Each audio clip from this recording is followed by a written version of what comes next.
Thank you, John. Good morning. Welcome to the November 20th meeting of the Harwich Council on Aging Board of Directors. I call the meeting to order, and our first order of business will be to approve the minutes of our October 16th meeting. Entertain a motion? Motion. So moved. Second. Seconded by Angie. Any changes, alterations, discussions on the minutes? Hearing none, all in favor? Aye. Any opposed? Thank you. It is a vote.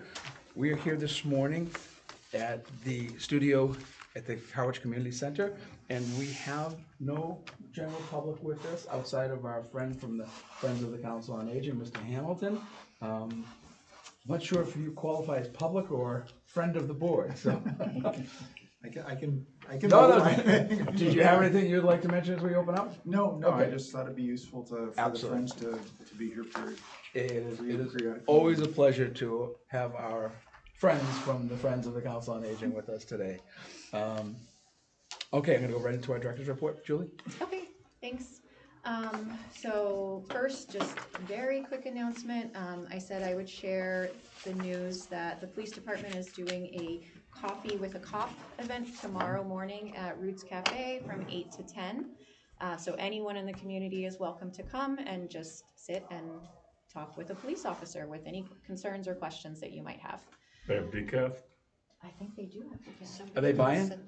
Oh, that I didn't clarify. That's even more important. Yeah. Is that gonna be, is that gonna be monthly? No, that's just a one-time One thing. time. They've done it a couple times. They've done I it know, periodically. yeah. I think it's a great idea, and Yep. it's. But we may actually, in the future, we may be hosting one here at the COA, one that we'd advertise in our newsletter. I talked recently with both public safety departments. So, you know, we always have various public safety programs. We have someone from the fire department come, or maybe one of the police officers comes to talk about scams. They're very involved with the programming here, but it's always just been on an ad hoc basis. So we talked about having a regular monthly commitment. So we'll alternate, you know, one month it'll be the fire department, the next month it'll be the police department. So every newsletter cycle, we've got one program from each of those departments happening here at the COA. So still trying to organize that to get, you know, the full schedule laid out, but we should be starting that in January. There's at least something tentative on the calendar. And then the goal is to do that every month for 2025. So one of those events we hope will be Coffee with a Cop. And we can provide the coffee for that one. Yes, We'll we buy can. the coffee. We can. And we'll have decaf. Okay. And donuts even. Donuts. Ooh. We should think about doing one with teenagers. Oh, yeah. But we wouldn't use stimulants, it would be cocoa with a cop. I don't know. Coffee still, I mean, Can cocoa they have still has coffee? caffeine. Can they have coffee in high school? They drink it all the time. Oh, yeah. They used to have it delivered. I used to go every day with a cup of my. Me too. Julie, please. Next announcement is that we are preparing for our annual holiday gift program. So we do Santa for Seniors, where we collect gift donations from the community and also from the friends as well. They've contributed each year.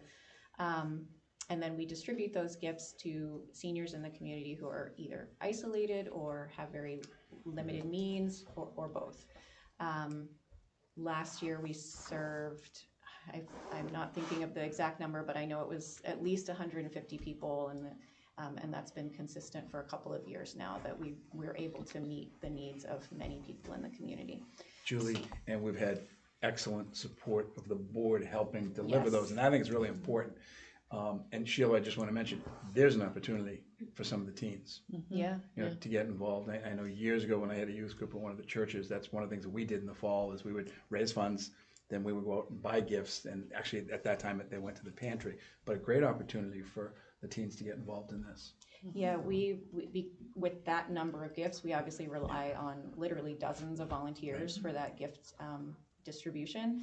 And, you know, the first year we did it, we just put it together really quickly, and we didn't have a lot of volunteers to do the deliveries. We got them all done, but what we found is that the more you have, the less time you have to spend at each house. So we tried to split it up differently last year, where we gave each volunteer driver only like a small handful, 5 or fewer gifts, so that they actually had time to spend at the front door with somebody, you know, to actually wish them happy holidays and hear how they're doing and make it more of a personal connection. So the more volunteers we have, the better. And that's a great opportunity for us and others who do volunteer to pop in and see how things are going at their house.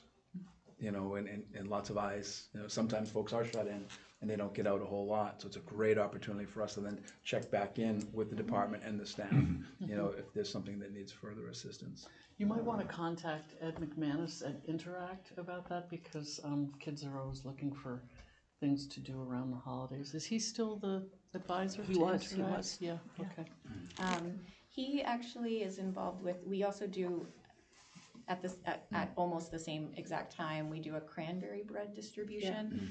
The cranberry breads are donated by the Kiwanis, who work with, I think it's Friends Market. So Friends Market prepares them, the Kiwanis pay for them and donate them to the COA, and then we distribute them to the community. In the last 2 years, we've just really incorporated that with our gift drive and our gift distribution. So that with the cranberry breads, we usually include like a gift card to a local grocery store, Shaw's or Stop and Shop. So they, you know, they're getting a little bit more than just cranberry bread. They're getting something that acts as a gift. So Ed McManus helps us to organize that, but it's another good way I can reach out to him. Julie, are we looking for monetary donations? Yes. Gift cards? What are we specifically looking for? So we are looking for gift cards are extremely helpful. Monetary donations in cash we can use. We don't give that out directly, but we use that to purchase gifts, of course. And then if someone wants to put together, you know, an actual tangible gift to bring to us, we welcome those as well. So some popular items that we can always find a good home for are, you know, like fuzzy blankets and bathrobes, slippers. Some people put together little kits with like a little bit of a lot of things. So like an activity puzzle, some nice pens, bath supplies, really anything that you can think of that you would use on a regular basis, we can find a good home for it, because we do tend to deliver these not exclusively to people that we know well. We try to reach people that we only know of as well, but we deliver to enough people that we have contact with, that we know things that they might appreciate, and we really do individualize it as much as we can. So we can find homes for just about anything. Can we put together a basically list and run it through Channel 18? Yeah. That the COA is looking for these things to give away as gifts for Christmas, so people who do see it in the community can have an idea of what they want to volunteer. Let me ask you, what type of gift cards are you looking for specifically? So they're local stores, not where, you know, Amazon gift cards are not as popular for this community. Right. So we tend to have a good supply of grocery store gift cards. What comes in handy are gift cards to CVS, Walgreens, Ocean State Job Lot, even the Dollar Tree. Those are the most popular ones. And I'm sorry to be so, but I think it's important that we get it out to people who are looking, okay, give me an idea, what can I do? They're happy to do it. If they're down at Ocean State or CVS, they can buy one. What denominations are we looking at? We typically give out in $20 to $25 increments. That'd be great. So if someone were doing a $25 gift card, that would be, okay. That would be super. perfect. Thank you. It might be too late because I know holidays coming so fast, but I know the community center is always looking for activities and things. If we had collected a lot of things ahead of time, we could have had maybe one afternoon or one evening where a number of us could put the things in gift bags together for you already wrapped and ready to roll. We do use volunteers for that as well. Yeah. It's actually probably our most popular that's volunteer what I was event of the thinking. year. People really It'd be a like to fun wrap one. gifts. You want to get ready for the holidays, don't you? Yeah, sure. I think last year we had so many people who wrapped Yeah. gifts. They got it like 150 gifts, right? Yeah, But they got it all done in half an hour. That's what I There was were so many thinking. Yeah, I people. just yeah. Can I bring mine to you? Then you can. I know where to go. Okay, so we've got that coming. Oh, and the other piece of that is if you know somebody that you'd like to nominate to receive a gift, we absolutely need that feedback as well. Like I said, we try to reach out to people that we don't have very much contact with, but you know, that means that there might be people that we're missing. We don't have contact with everybody in the community. So we try to reach out and get some tips from all sorts of different departments, you know, police, fire, tax assessor, as to who might be able to appreciate and receive a gift from us. But you know, anyone else in the community who's not hooked up with those departments, we'd like to know about as well. That'd be a great opportunity also for press release, Yeah, to go to the Chronicle, to say, here's what we're looking for. You know, if you know of someone looking for, and if you're looking to donate, here are the things that we're looking to give out. And also, and I'm sorry to, but I know as we do our advocacy work, getting in front of the select board at public comment to mention the program, what we're doing, and what we're looking for. And also, it's a great opportunity then to solicit volunteers for either the wrapping day or for deliveries. So, and you and I can work that out, if, you know, scheduling wise, to be in front of the board. Okay, All right. great. All right, so that's the fun stuff. I do have a staffing update. So we, as I had announced before, we recently hired for the 20-hour-a-week van driver position. After being staffed with just per diem drivers, people who were working 1 or maybe 2 days a week, we found someone to work the 20-hour-a-week position. Very sadly, he's had a family crisis come up, and he's not going to be able to work with us for probably a couple of months. So that puts us back in a position of needing to cover the full van driver schedule.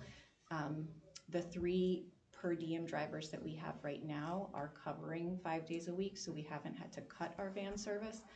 But one of those per diem drivers would really prefer to be truly per diem, where he's filling in just as needed. So specifically, if anyone is watching, what are the days, hours, and it's 20 hours total? So we'd love to hire a 20-hour-week position. If we only have another per diem driver, we're happy to take that as well. We'd ideally like someone who could work 2 days a week, at least, I should say. On Thursdays and Fridays is what we have open right now. The drivers are open to refiguring the schedule if we needed to, but we're hoping to find someone who could fill Thursday and Friday. If there was someone interested in the 20-hour-week position, it is benefited, which is you know, a nice pro, of course. That means some paid holidays, paid sick time, etc. You can buy into the town health insurance plans, things like that. And then so that would be 3 days a week. It's Thursday, Friday, plus another day. And what are the specific hours? We start at 8:30 in the morning, and then the schedule could extend as late as 4 o'clock when we close for the day, but often the drivers do finish a little bit early at 2:30 or 3. That's great, because that's great to get the word out, especially a benefited position. And it pays well. Can I say the Sure. salary? So It's public record, so. yeah, the hourly rate that we typically bring people on at is between $24 to $26 an hour. And if there's some experience driving, it often is at the high end of that range. That's great. And it is a good position for someone. You know, we see a lot of folks. We've had a bunch of people moving in the last couple of months looking for something to do. Yep. You know, they're now really retired. What am I going to do? And they're obviously active people. They want to do something, and they can only do so much pickleball or volleyball or. No, knock it off. I volunteer also. Just write it down. One important thing to note, this position does not require a CDL. People often jump to that, which is a logical thought. But the Massachusetts regulations are that if you are driving a vehicle that carries 14 passengers or less, you do not have to have a CDL. So a regular Massachusetts driver's license will suffice for the position. There's a little bit of extra training that we have people go through, coordinated by the CCRTA, but that's all free. We pay for it, etc. Or free, and we pay for the time. And if someone is interested, where do they call for information? Town hall, or is it? I would love to talk with you directly. You could just call Town Hall and ask for an employment application and drop it off there, but you can also go through the COA directly, and you know, that would speed up the process. So it's okay if they call here and ask for you? Yes. Thank you. All right, so that's point 1 of the less good news. On our needs assessment update, so I have good news and I have some other news. We're not going to call it bad news. It's not bad. The good news is we have almost met the goal of the number of surveys that we were looking to have returned, or that UMass was looking to have returned. So that's they're looking for about a 20% response rate. We'd obviously like to have higher if we can, because the more feedback we have from the community, the better. But they were looking to have at least a 20% response rate. And then the last update that I had from them, they were just almost there. So we were expecting to get to that point. What some in the community may know is that so the stage that we're at is a survey was produced and distributed to the community.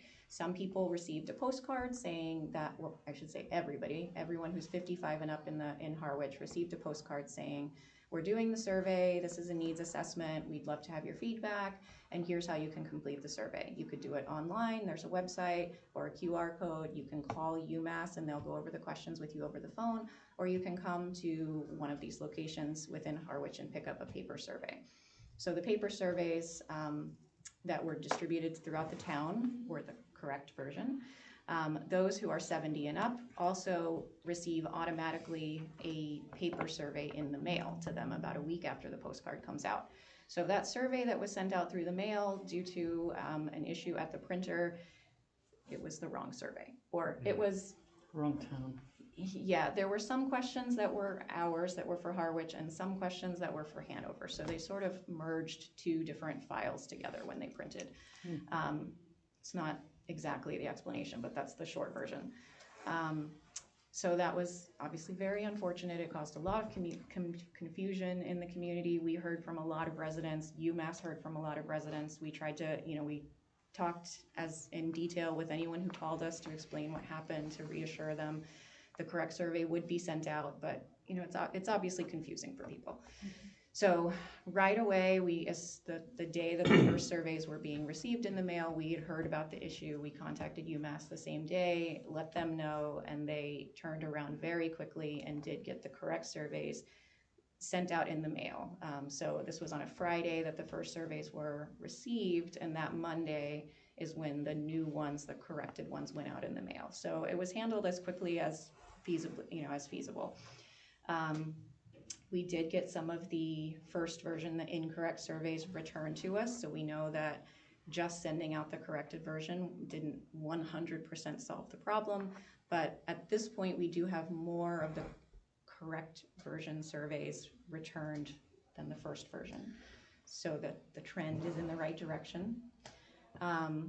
There is also a unique identifier on each survey that's mailed out. So if someone returned both surveys, UMass is able to see that and discard the first one and only take the second one.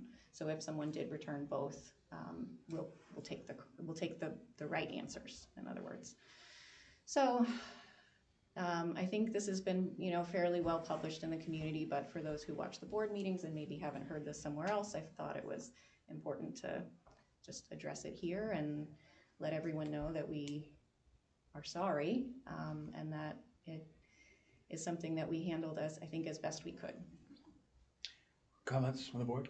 They were asking that they be back by the 22nd, but they're still receivable, right? Yes, they Yeah. are still I have to do receivable. one. If someone has held on to it and doesn't get it in the mail, they can send it back through the mail in that self-addressed stamped envelope, or they can drop it off to the COA. We do collect them here and then send them back in bulk. So if you didn't get around to it right away, they'll still take them for sure. Surely we can do better than 20%. That's I too thought so too. I know. bad. It's again, I think, when we appear at select board, we can remind about the survey as well as the programs, the holiday programs that are going on. Keep doing that reminder, and it's the most important thing we can do. Yeah. It's John. What I was thinking is when we deliver food or do medical drives or have an interaction with someone, should we ask them, have you done the survey? Yeah, that would be great if you want to keep a few. I can give you blank copies. Yeah. Today to we keep in your have car. the Thanksgiving luncheon here. That's a great opportunity. Yeah. Have all of you returned your surveys? And if not, have them available to give to them. Maybe even put a few on the tables, and I'll be happy to put some on the tables after the meeting. Good idea. Great idea to get those. Anyone else with comments about this? Or No, that's good. I just think that mistakes happen. Bless you. Bless you. We're just gonna need to watch very carefully as the return of these surveys and look at how the data is handled, because mistakes happen. And when it happens out of the gate, we want to make sure we have eyes very, very closely on the results so the data is not skewed in any way. And I'm glad to hear that they have identifiers, you know, that go out to people, that they know that. It just makes us want to be aware and look at it very, very carefully. We could also hand them out to men's and women's breakfast. Absolutely. Yeah. Yep. Yeah. Not a problem with that at all.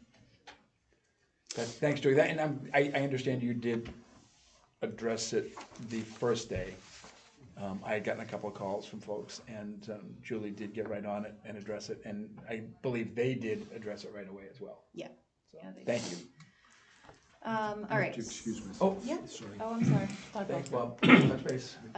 Volunteer needs, we are definitely looking for medical drivers right now. We've had a couple people who've been regular drivers with us for a while who just have to take a hiatus. Either they're traveling or they're recovering from a surgery or illness. And so we could use some more volunteer drivers to round out our roster right now. And how often are they typically used? Really as much or as little as they want to be. Okay. We can very much personalize it to what they need. So if someone like John Bathelt wants to drive every week or is willing to drive pretty much every week, we've got the rides for them. It comes and goes. You'll have a week where you have two, you'll have a week where you have one, and you might not have anything for 1 or 2 weeks. This is medical appointments. Medical Yeah. drives, yeah. Julie, how many do you need? Perfect world. Oh, How many perfect. do you need to find? So perfect world, I'd love to have 5 more. To fill the gap that we have right now, assuming that the drivers that are on hiatus do come back, we could make do with 2 or 3. Okay, let's go. Go ahead. I'm sorry. I had a friend from another town in, from the Council on Aging there, Medical Drive. They were, and she lives from a couple of towns over, driven over. And they required $15 per trip. And this was a person that doesn't have any money. So I was wondering, do we have that problem here? So we do ask for a donation to be given to the driver to help offset the cost of gas and insurance, wear and tear on their car, right? But we also have a fund that the Friends Subsidy. Contribute to. So anyone who has any issue with the cost whatsoever, and it is either $5 or $15 depending on where they're going. Yeah. The Friends will pay that cost for them, and we basically offer that when they're setting the ride. You know, we say this is part of our program. We ask for this donation. If that's a problem for you, though, it's waived, and we explain how. Okay. I gave her the right answer. I told her to go back to her Council on Aging. Yeah. And that's, you know, is we talked about in the last couple of months, highlighting a service or program that we're doing here. And that's obviously a great one. And thank you for bringing that up, Angie, because there are some folks saying, hey, I'd love to, but I don't have $15. Great, call. You know, and really, I don't like to use blanket statements, but if there's any program that someone's involved in here and they can't do it because of funds, you know, we can work something out and find a way. And the medical drivers, and John, you are one. Would you just please, because it's great as we highlight one of our services, you enjoy doing it. It's very interesting. A lot of times it's a history lesson. The woman the other day had been here for over 50 years. And so a lot of times you'll ask a few questions and they might say, oh, we had a boat here, or we had something there. So you'll kind of tend to drive by where they used to have something, or prior to like their husband or wife dying, something like that. But it is very interesting to hear just kind of the history, you know. I call it the used to drive, because as you're driving down 28, it'll be, this used to be this, this used to be that. This was a field. Yeah, but it actually is very interesting, and usually it's not a lot of effort. Sometimes it's only an hour, hour and a half. Occasionally it might be 2 hours to 2.5 hours. Some of the visits are real fast, like just a shot in the arm. Others take an hour. So, but it's really, you're not committed. You'll get an email that'll tell you the upcoming drives, and then you just reply which ones you're available for. Yeah. But there's plenty of time to go play golf and do other things. So you're not just providing a service, but you're in essence doing a friendly visitor Yes, visit as well. yes, and occasionally you might report to the town nurse that there's kind of a bad condition that could be looked at, things like that. Yeah. But most of the time, it's a combination of wellness visit, an enrichment time, and just kind of a social event for them. And the last thing I'll say is, so as we've noted, John drives quite a bit, but if someone really only wants to do this once a month, we will happily take them on as a driver. Yeah. There are plenty of our drivers who do only take maybe one ride a month, and that's fine. You know, we need all the help we can get, so we'll happily take that as well. Well, this is a good highlight for that particular service that we're providing. And if anyone is watching this meeting and has interest, again, call here at the Council on Aging. And I know you've been very kind in sharing your experiences with us and other people. And if someone wants to know what it's like, they can reach out to you directly, John. Sure. So thank you, Julie, for that. Okay, one last thing is, I had been talking to some volunteers over the last couple of months, and then again also at the last volunteer recognition event that we had, and there's been a lot of positive feedback about the recognition events. And what I've been told is that one element that they like, it's not so much that they're being thanked, although they appreciate that, it's that they get to meet other volunteers and talk to them about what they're doing and what their experience is like. You know, they've already got something in common. It's a way to make a new connection in the community. So it was suggested that we have maybe some opportunities for social gatherings for the volunteers. So this would not be adding onto our plate of having recognition events, but maybe just organizing a time for people to come in, have a cup of coffee, and chat with each other. So we are going to try to do that as long as the board agrees that this would be a good thing for us to do, and is supportive of that. So we were thinking of holding our first one in either January or February, you know, have a chance to come in from the cold, have a warm drink, and just chat with other volunteers. We're doing Coffee with the Cop, let's do Coffee with the Volunteers. And it's a great opportunity. And I love, and I've spoken to pretty much everyone who are involved, and everyone around the table is involved in volunteer endeavors here at the Council on Aging. But how rewarding it is. You know, how incredibly rewarding it is for the work that we do. And the more people get to network together, because other organizations do it, and a lot of people's social circles. As a realtor, I bring a lot of people into the community, as they're coming in. Where should I go? What should I do? One of my first questions, well, go down to the community center and pop into the Council on Aging, grab a newsletter, see the programs and services, and if you're looking for something to do. But a lot of times, the newer members of the community are finding their social circles. And having something like that with the volunteers is a great way. Oh, we have a lot in common. Oh, we have a lot in common. I was in Boston at a conference last week, and I served on a panel, and the gentleman sitting next to me, family has known Ralph's family for years, from upstate New York. You know, and I met him in Washington last year. But people get to know each other, and they create networks of social. That's a great opportunity for us. Do you guys, what do you think? Sounds good. Yeah, it's good. It's like a mixer. Yeah, exactly. Mixer. All right, that's all I had today. Great, okay. Ralph, anything new? Nothing, thank you. Thank you. Sheila, Nope, just really busy. per usual. I just wanted to add a little bit more to the medical drives. Please. Because I just reminded myself of the one of the funny days was I met a woman and she said I could use a couch. Well, it just so happened I knew someone who had a couch to donate. So I said, well, let me go talk, and I gave her the couch. And then the lady who was donating the couch said I needed a microwave. And my neighbor had an extra microwave, so I gave her the microwave. And it was just this little roundabout scenario where people had perfectly good things, but they didn't need them anymore, but other people did need them. Mm-hmm. So part of the interaction with the medical drives and the food, things like that, is you kind of learn these little need things, and you connect the dots. So it can be kind of like a little puzzle, but it's actually kind of fun. Mm-hmm. That's a great opportunity, John, as well. Mm-hmm. I know in my industry, a lot of times when we're selling properties, people get rid of things. And I've seen gorgeous, I saw a $10 million home, they were getting rid of everything. and the caretaker was calling everyone to, what do you need a couch? And people get rid of it. A lot of times it goes to the transfer station.